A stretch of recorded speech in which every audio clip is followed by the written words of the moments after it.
चलिए जरा सोचिए एक ऐसी सभ्यता के बारे में जो आज से मतलब हजारों साल पहले अपने समय से कहीं कहीं ज्यादा आगे थी। आज हम ना उसी सभ्यता की कहानी को एक बिल्कुल अलग नजरिए से समझेंगे, एक धातु की कहानी से। जी हाँ, एक ऐसी धातु जिसने सिर्फ उनके शहर नहीं बनाए बल्कि उनकी पूरी की पूरी पहचान ही गढ़ दी। तो हम बात कर रहे हैं सिंधु घाटी की हड़प्पा सभ्यता की।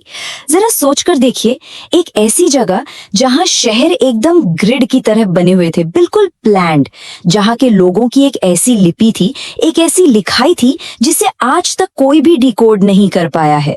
लेकिन इन सारे रहस्यों के बीच ना उनके टेक्निकल स्किल्स का, उनके हुनर का एक ऐसा पक्का सबूत है जो हमें उनकी कहानी साफ साफ बताता है।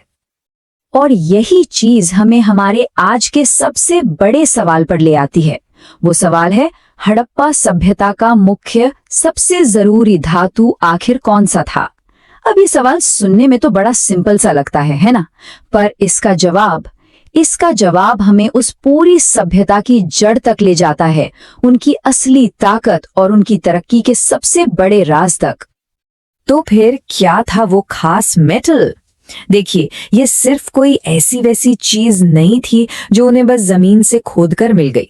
नहीं, ये एक इन्वेंशन थी, एक खोज, उनकी समझ और उनकी कारीगरी का सबसे बड़ा सबूत। और वो जवाब है कांसा। जी हाँ, ब्रॉन्ज। इसी एक धातु से उनके औजार बनते थे, उनके बर्तन तैयार होते थे, वो खूबसूरत मूर्तियां बनती थीं और हाँ, उनके हथियार भी। सच कहें तो कांसा ही वो टेक्नोलॉजी थी जिसने हड़प्पा सभ्यता को अपने समय की एक सुपर पावर बना दिया था। पर एक मिनट, ये कांसा आखिर है क्या? ये कोई साधारण मतलब नेचुरल मेटल नहीं है। ये जमीन में ऐसे ही नहीं मिल जाता।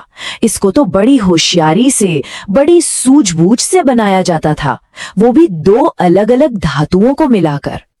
तो इस प्रोसेस की शुरुआत होती थी तांबे से, यानी कॉपर। अब तांबा तो आसानी से मिल जाता था, लेकिन इसमें एक दिक्कत थी, ये काफी नरम होता था।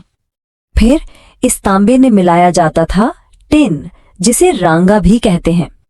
और बस जब इन दोनों को एक साथ पिघलाया जाता तो बनता था कांसा, एक ऐसी अलॉय, एक ऐसी मिश्र धातु जो तांबे से कहीं कहीं ज्यादा मजबूत और टिकाऊ थी। ये तो अपने आप में एक टेक्निकल रेवोल्यूशन था। तो समझिए, ये सिर्फ एक नया मेटल बनाने की बात नहीं रह गई थी। नहीं, कांसे की इस एक खोज ने हड़प्पा सभ्यता के पूरे इतिहास और उनकी पहचान को हमेशा हमेशा के लिए बदल के रख दिया। और यहीं पर इस कहानी का सबसे जरूरी, सबसे इंटरेस्टिंग हिस्सा आता है। स्रोत हमें क्या बताता है? वो कहता है, इसी कारण इस सभ्यता को कांस्य युग की सभ्यता भी कहा जाता है। जरा इस बात पर गौर कीजिए, उनकी सिर्फ एक खोज, एक इन्वेंशन इतनी बड़ी थी, इतनी इम्पैक्टफुल थी कि इतिहासकारों ने उस पूरे के पूरे दौर को ही ब्रॉन्ज एज यानी कांस्य युग का नाम दे दिया। यही तो है उनकी असली विरासत। तो ये पूरी बात हमें एक बहुत बड़े सवाल पर लाकर छोड़ देती है कि कैसे एक अकेली खोज, एक अकेली टेक्नोलॉजी किसी पूरी की पूरी सभ्यता की पहचान बन सकती है। और ये बात भी तो सोचने वाली है कि आज की कौन सी टेक्नोलॉजी है जो कल जाकर हमारी पहचान बनेंगी। इस पर सोचना तो बनता है।